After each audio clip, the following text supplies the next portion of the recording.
Olá, sejam todos muito bem-vindos ao Devaneios Filosóficos, o podcast que vai trazer reflexões do nosso dia a dia. O meu nome é Andreone Medrado e esse podcast é um podcast livre, um podcast aberto para discutir coisas que acontecem na sociedade, no cotidiano e que podem ou não afetar a nossa psicologia, a nossa subjetividade e nos ajudar a fazer questionamentos muito mais do que trazer respostas. Então venham comigo, acompanhem aqui nossos episódios e vamos devanear. Você já parou para pensar no tanto de coisas que não são ditas, mas que falam muito sobre nós e sobre a sociedade?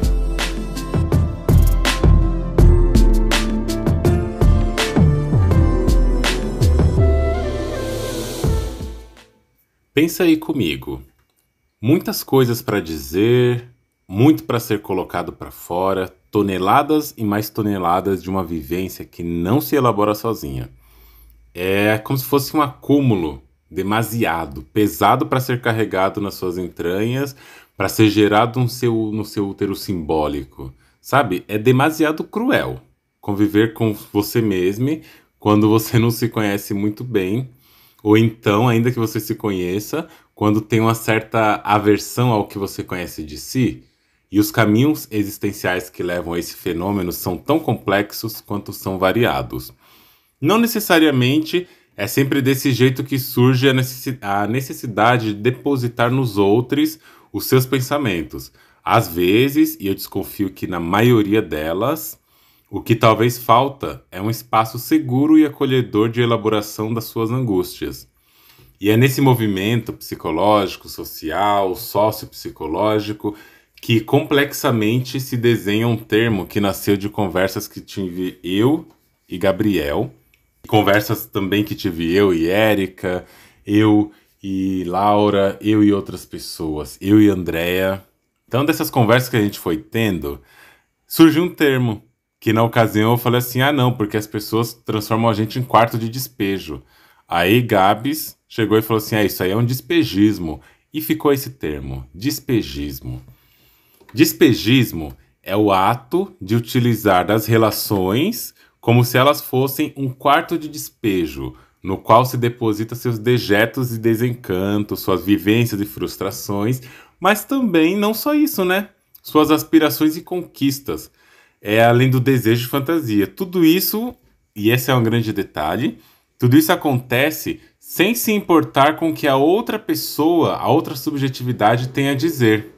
E para deixar o despejismo ainda mais marcado, não há sequer o interesse em saber como que esse despejo afeta aquela relação, menos ainda em como que esse despejamento continuado e quase obsessivo afeta as subjetividades que participam dessa relação. E assim, gente, isso acontece com muita frequência, né? Teve um caso não muito longe de uma pessoa que sempre me procurava, que sempre queria falar coisas comigo, sempre via até mim para trazer supostas fofocas, porque eu sou uma pessoa fofoqueira, né? Só que fofoca foi o único termo que a pessoa conseguiu usar para trazer um acesso dela mesma, para ela trazer as informações que ela queria. Só que não era uma fofoca, porque uma fofoca de qualidade, eu tô falando de uma pessoa que entende de fofoca, uma fofoca de qualidade é aquela que você traz um tema e esse tema atrai e une você e a pessoa ou as pessoas com quem você está falando aquilo. Isso é uma fofoca decente. E fofoca não é difamação. São coisas diferentes, né? Então, quando você tem uma fofoca, você vai trazer essa fofoca para um grupo, para uma pessoa, você está trazendo algo que vai poder juntar o que você trouxe com o que a outra pessoa está ouvindo e com o que ela vai trazer para você. São conversas. Quando acontece o despejismo, não tem isso. O despejismo ele é unilateral. E nesse caso que eu contava, a pessoa sempre trazia muitas coisas da sua vida. Tipo, muitas coisas, muitos aspectos, muitos detalhes, muitas informações e muitos despejamentos. Não perguntava necessariamente como que eu ficava em relação àquilo. Às vezes falava, se você quiser eu paro de mandar áudio. Aí no começo falava, pode ir mandando. E a pessoa mandava mesmo. E eu gosto de áudios, eu gosto de ouvir, eu gosto de participar do que a pessoa está me dizendo. Eu gosto disso. Eu sou uma pessoa que gosta de ouvir e de escutar. Mas o despejismo, ele não é feito para isso. O despejismo não quer saber se você quer escutar, não quer saber para que você vai escutar e como você está para escutar. O despejismo, ele quer despejar. Ele quer despejar em você coisas. Ele quer despejar em você informações, quer despejar em você qualquer assunto, mas ele quer despejar. E essa pessoa, que não é um caso isolado, né? Essa pessoa parece que olha em mim essa abertura para uma escuta, para um acolhimento, e só traz informações de si, acontecendo episódios do tipo, quando eu puxava assunto, e isso de modo generalizado, né? Quando eu vou puxar assunto com pessoas despejistas, você traz um assunto, você traz um tema, vamos supor, ai, nossa, tá um calor danado hoje aqui, né? O meu ventilador quebrou e eu não sei o que que eu faço. A pessoa, em vez de entrar com você nesse assunto, perguntar, ah, mas você tem um reserva, você vai comprar outro, você consegue. Não, ela não quer saber. Ela já vem falando assim, ai, mas um dia eu tive um ventilador que funcionou de tal jeito. Você chega na pessoa e fala. Nossa, hoje meu pai acordou com uma dor de cabeça terrível. Ai, mas o meu tio, ele teve um tumor. Ai, a minha mãe tá com a suspeita, ela tá com a dor no abdômen. Nossa, mas a minha avó tá queixando de dor no abdômen tem tanto tempo, assim, assim, assim. A pessoa nunca te escuta, o seu assunto nunca é seu. Tudo que você fala volta pra essa pessoa como algo que é dela. Às vezes você encaminha um vídeo, você encaminha uma coisa que você acha que a pessoa vai gostar muito, a pessoa sequer comenta esse seu vídeo, ela no máximo reage com esses emojis, no máximo, só que logo em seguida fala, ah, isso me fez lembrar uma vez que eu assisti tal coisa, e tudo volta sobre essa pessoa. Isso é despejismo. Quando a pessoa só te enxerga como um cômodo vazio, no qual ela vai depositar tudo que ela tem. E ela vai depositar entulhos, vai depositar pensamentos que ela teve, questões que podem ser intrusivas ou não. Ela vai falar de coisas boas e coisas ruins, não é necessariamente sobre o que ela fala, mas ela quer um cômodo para despejar tudo isso porque ela não se suporta. Ela não suporta deixar as coisas guardadas com ela e ela tem que fazer isso. Eu tô falando o que com isso tudo? Que a gente tem que parar de escutar as pessoas, que a gente tem que parar de ocupar esse espaço? Não, não é o caso de eu não querer ser uma escuta, um apoio, uma disposição, e muito menos de eu não querer estar disponível para as pessoas. Mas sem dúvidas é sobre eu me recusar a ocupar somente esse lugar, que por isso mesmo se torna medíocre, desonesto e miserável. Imagina que triste você ocupar um lugar onde você só serve para escutar. A pessoa só te procura para te escutar.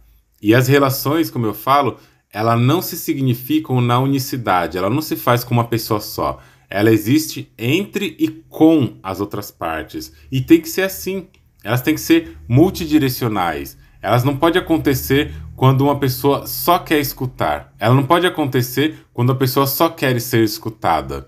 Eu não quero só ouvir. Eu não quero que apenas me ouçam. Não quero que apenas eu seja a pessoa que vai acolher, abraçar, procurar, perguntar, aquecer, ser presente. Eu quero que seja isso também para mim. Afinal, como eu disse, né, relações não se fazem na unicidade. O nome disso, talvez, se você preferir, é algo mais próximo de egocentrismo.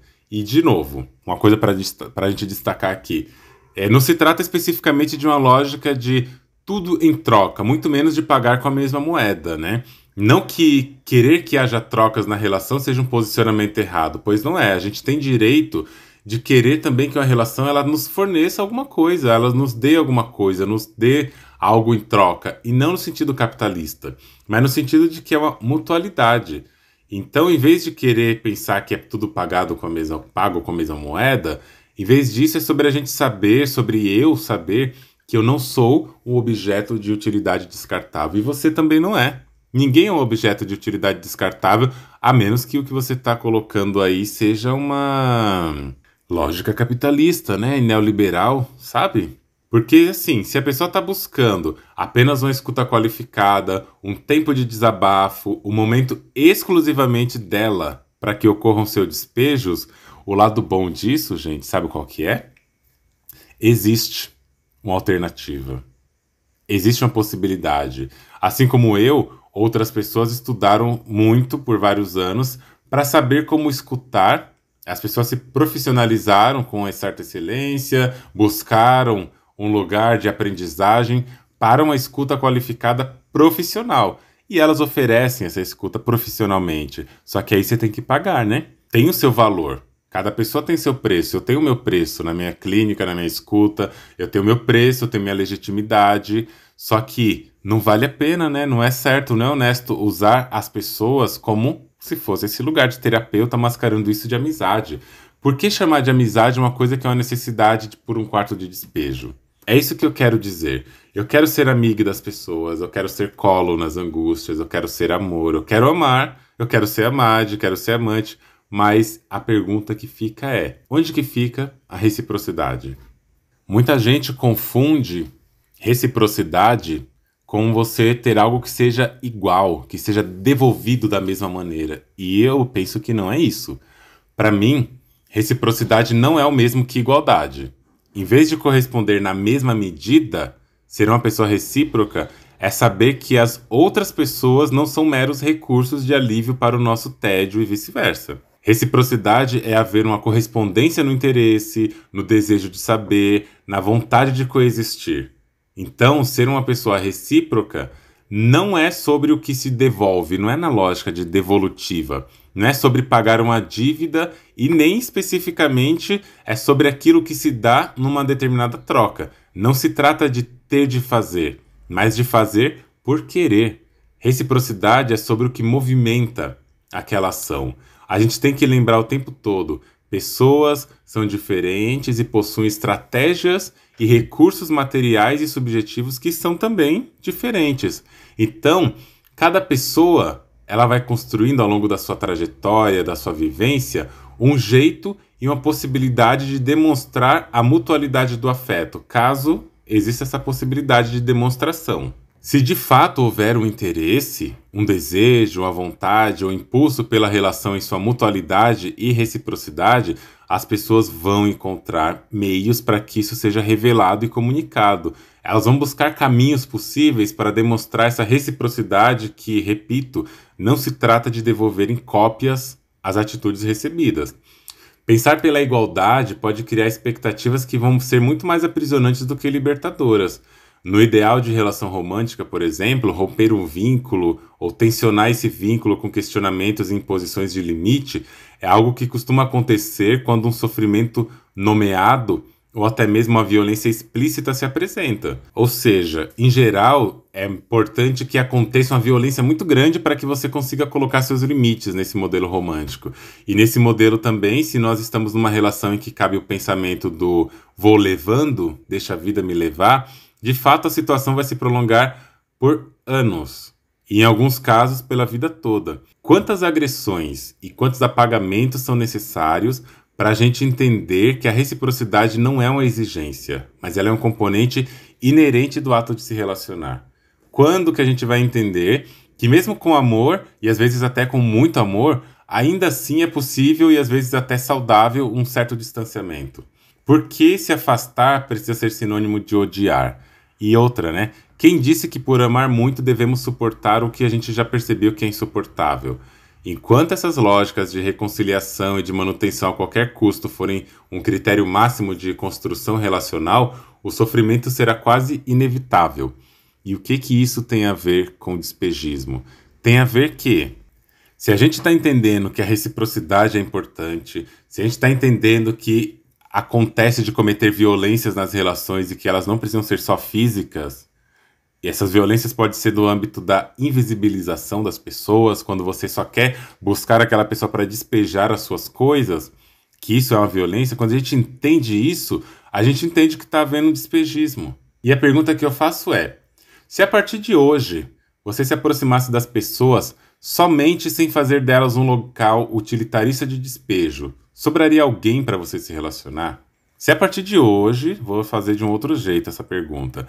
Se a partir de hoje você escolher estar somente com aquelas pessoas com as quais você não utiliza para ter a vantagem de uma escuta consumista, e se a partir de hoje, desde já, você não procurasse mais as mesmas pessoas que você procura para os seus desabafos unidirecional, e se a partir desse exato momento que você me escuta, você excluísse dos seus círculos de amizade todas aquelas pessoas com as quais você tem conversas profundamente centradas em você, quem restaria?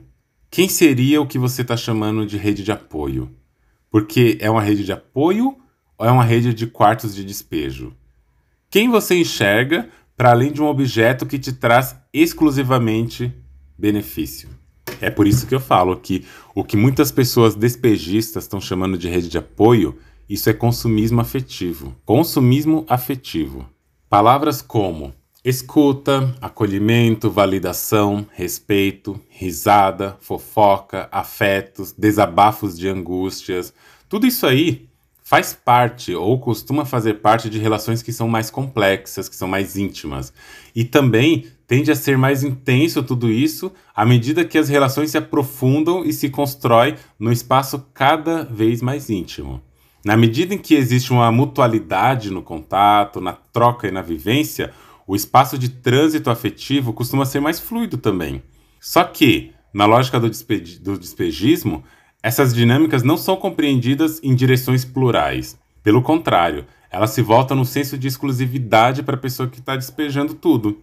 Pensa aí, sabe aquela relação em que uma pessoa sempre orienta o assunto para a necessidade dela? Tudo volta para a pessoa? Você já conversou ou conversa com alguém que não consegue te dar um minuto pleno de atenção e que não consegue dialogar minimamente com você porque, de alguma maneira, essa pessoa faz com que a conversa passe a gravitar ao redor dela, girar ao redor dela, e isso vira o quê? Um monólogo. Pense aí numa pessoa que só te procura para conversar quando ela tem algo a dizer, ou algo a desabafar, ou a desabar, ou despejar em você. Como costuma ser sua relação com essa pessoa? Quanto de espaço você tem para também falar de si? Ou melhor, quem é você nessa relação? Pensa aí.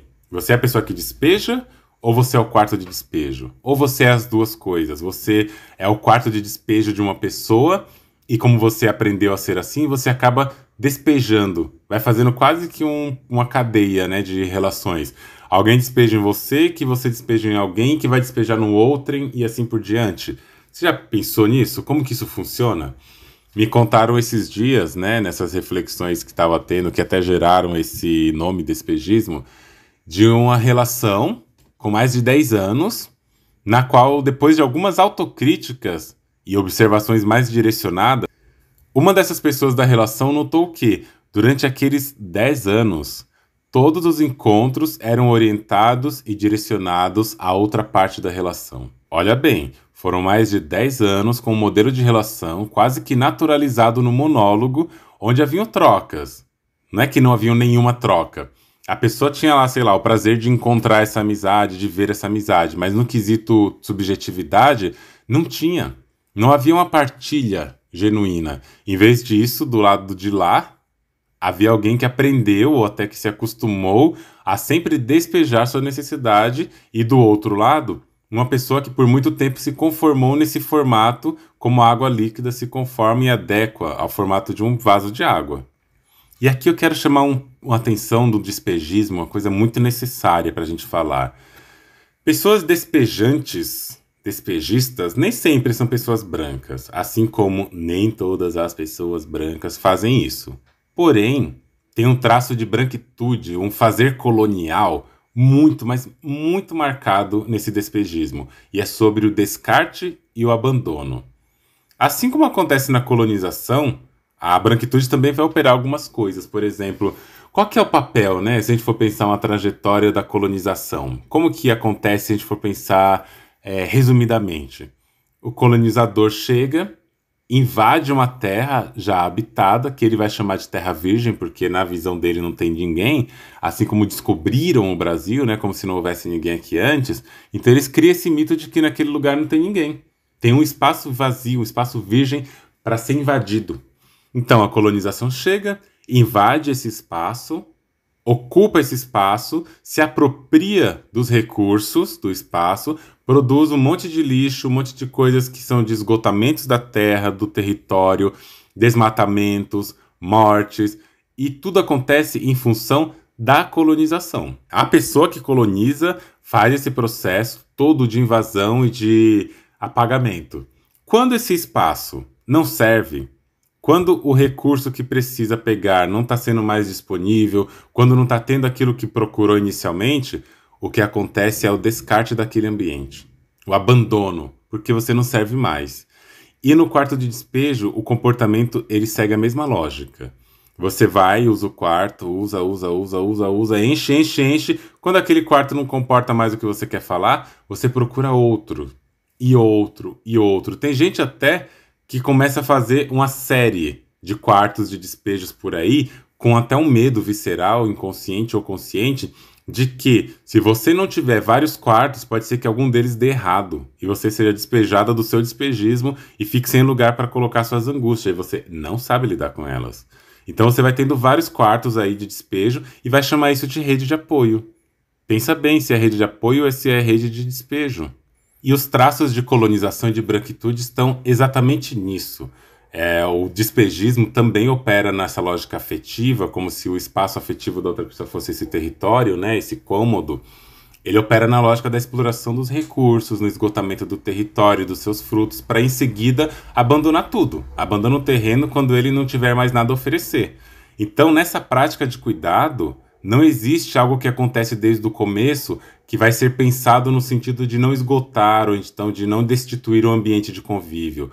Não tem sequer o sentimento de manejo, nem uma ideia de coabitação coexiste, sabe? Uma coabitação consciente de modo a promover uma certa sustentabilidade da relação. Isso não tem. Não tem ideias de evitar o desgaste, a erosão, a seca, o desastre. Não tem nada disso. Na melhor das hipóteses, e talvez na mais rara delas, quando a situação está muito crítica e quando o colonizador não tem outra escolha senão conviver no território que ele próprio devastou, aí no máximo vai se tentar uma recuperação, uma mitigação, sabe? Tentar recuperar o que foi feito de um modo muito tardio e, em geral, insuficiente. Mas ainda assim é uma recuperação que não guarda nenhum afeto e consideração com o espaço. Diz respeito só à pessoa que está ali querendo sobreviver. Do contrário, o descarte seria a estratégia mais aplicada. Ou seja, quando a pessoa que está com você não tem uma rede de despejo muito formada, quando você ainda é uma pessoa muito necessária para que ela conviva com o seu despejamento, ela vai tentar reparar a situação, vai tentar de vez em quando falar assim, nossa, é verdade, eu não te escutei. E ela faz isso naquela fala, né? Nossa, eu falei e nem te dei espaço para você conversar, né? Ai, na próxima conversa eu quero que você fale mais de você, eu quero saber da sua vida. Só que não existe essa preocupação. E o problema é que muitas pessoas que sofrem com os impactos da colonização e que são colonizadas acabam absorvendo as tecnologias coloniais.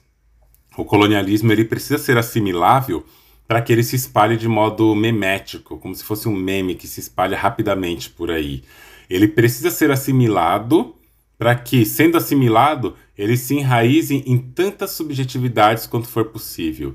E o despejismo, enquanto a expressão colonial nas relações afetivas, ele também se propaga em todos os meios, ele afeta a subjetividade.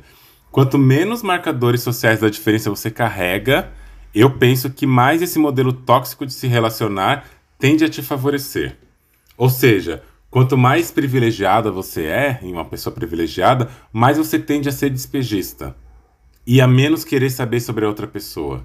E pensando parecido com isso, né, o despejismo ele opera na lógica da ocupação e do descarte, fundamentalmente, igual eu falei. Ao mesmo tempo que você será uma mira para o despejo, você também será descartável se você não atender mais a demanda ou se por algum motivo você tocar na ferida da pessoa. Se você tocar na ferida da pessoa despejista e mostrar na cara dela que ela está sendo despejista, ela vai te trocar.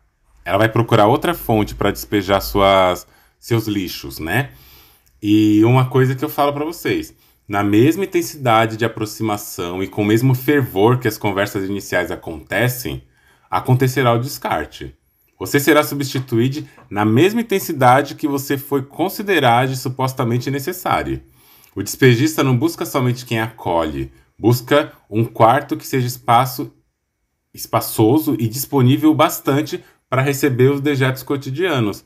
E talvez você até me pergunte, né? Ok, André, a gente está falando de quarto de despejo, né? Só que você tem falado de lixão, de dejetos, etc. Por que você não chama logo isso de lixão, de descarte? E aí que entra o detalhe, né? Eu penso que é justamente porque no quarto de despejo que a pessoa vai depositando seus desabafos, ao passo que consegue manter contato com eles, num lugar conhecido, ela vai criando essa relação de que ela quer um quarto para colocar coisas que ela pode ter acesso a ele depois. Não é só um lixão que você coloca coisas que você nunca mais vai revisitar. Você quer meio que construir uma narrativa, uma pessoa que já sabe de todo o processo, que você vai ter diálogo com essa narrativa para você não ter que explicar tudo de novo toda vez.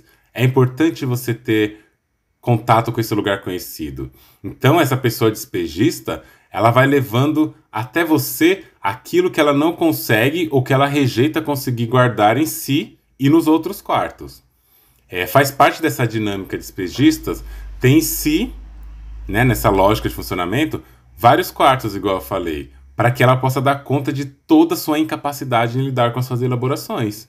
Pode até ser o caso de ter várias opções, porque vai que em algum momento, como eu disse, essa pessoa que percebeu que era muito arriscado, né, depositar tudo que ela elaborou inconclusivamente em um quarto só, e ver que a despejista pode ser até despejada, no sentido de ter o seu despejo negado e se ver na urgência de recolher seus monstros com pressa, para realocar esses monstros em outro quarto, já que a própria pessoa não se considera apta para lidar com os próprios monstros. Por que isso? Porque a elaboração emocional ela está longe de ser uma travessia simples ou fácil. Olhar para si, se perceber em si, é um desafio. E quem teme a si mesmo, quem não sabe o que grita no seu interior, precisa de espaços alheios para que se ocupem de seus pensamentos. Estar no espaço emocional qual a gente odeia pode ser a coisa mais terrível que existe. E às vezes pode ser só o nosso próprio pensamento, esse espaço. A gente pode odiar nosso pensamento por vários motivos. Daí, né, a brecha que a igreja encontrou, a vantagem neoliberal de anestesiar o pensamento, daí o veneno que nos entorpece a nós mesmos, o narcisismo profundo. Aí também isso vai criar pessoas que só enxergam a si em si mesmas. Pessoas que, mesmo assim, esses em si mesma precisa ser convertido no outro. Então vai buscar o outro como se fosse a si. Numa dinâmica quase que autopredatória, sem sucesso, mas que preda quem atravessa seu caminho e que oferece uma escuta sincera. Esse é um lado, né, perverso desse despejismo. A pessoa não consegue te enxergar como uma pessoa. Ela não consegue olhar para você como uma coisa bilateral. Não faz o exercício de perguntar de tempos em tempos ao longo da conversa, será que eu estou incluindo a pessoa? Será que essa pessoa está se sentindo participante do assunto ou será que eu estou falando só de mim? Mas aí tem um outro lado que eu acho que é importante a gente trazer, que quem sabe também esse despejismo seja um grito de socorro, um pedido por ajuda. Ele pode ser uma busca justamente pela elaboração ou pela expressão dessa busca. Pode ser o resultado de uma vida inteira de solidão, de abandono, de invalidação, que por isso acabou produzindo alguém que não se percebe nem merecedora de amor, nem de carinho, e que por essa razão acaba criando uma situação em que isso seja ressignificado como receber atenção a qualquer custo. Inclusive, esse custo pode ser o custo de reproduzir a invisibilidade, a invalidação, a anulação da subjetividade alheia, que é transformada em quarto de despejo. E quiçá seja essa a única leitura do amor, do afeto e da comunicação que foi ensinada para essa pessoa despejista. Você entendeu? E quando eu falava da colonização, quando eu falava de racismo, é um ponto que eu quero trazer aqui muito claramente, não por acaso, que é: pessoas brancas costumam olhar para pessoas racializadas, negras, amarelas, indígenas, como fonte de despejo. As pessoas brancas olham para a gente, não olham com afeto amoroso, não olham com afetos afetivos sexuais, honestos, sinceros, na ideia de construir um vínculo íntimo e mais profundo, de nos levar para a vida delas. Não. Em geral, a pessoa branca que está participando dessa branquitude com muita atividade, com muita ação, ou seja, pessoas racistas, né? Olham as pessoas racializadas como fonte de despejo. Não consegue olhar na pessoa racializada um objeto de amor, de afeto, de desejo. É só um quarto de despejo.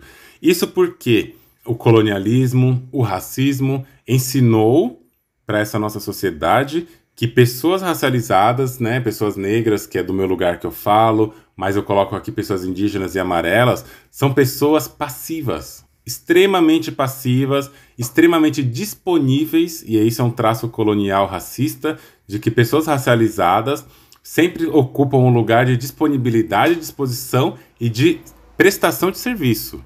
Enquanto a branquitude, na sua casa grande, está acostumada a ser servida, a ser acolhida, a ser recebida e a falar. a falar muito, a falar bastante, o tempo todo. Então, se a pessoa racializada é enxergada nesse lugar como um corpo que representa um quarto de despejo, que está ali ao seu dispor, que está ali para te prestar serviços, você só consegue construir uma aproximação a essas pessoas a partir do momento que essas pessoas podem te servir de algo. E quando elas te servem de quarto de despejo, quando elas ocupam esse lugar, a branquitude vai e despeja mesmo. A branquitude quer falar de um sofrimento, de uma dor, de uma frustração, chama lá a pessoa racializada para falar sobre isso.